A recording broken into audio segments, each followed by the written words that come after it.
mình đã đi qua những đôi mắt ấy, nhìn về phương xa.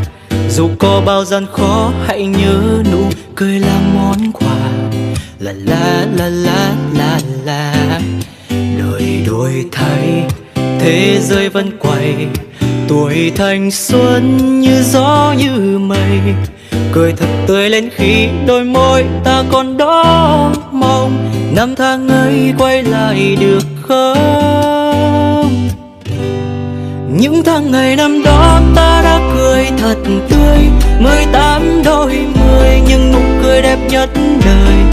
Dẫu gian khó, dẫu phong ba, hiên ngang bước sóng gió sẽ qua. Những tháng ngày năm đó anh cũng cười thật tươi, có đôi lời yêu em anh vẫn chưa dám ngỏ lời.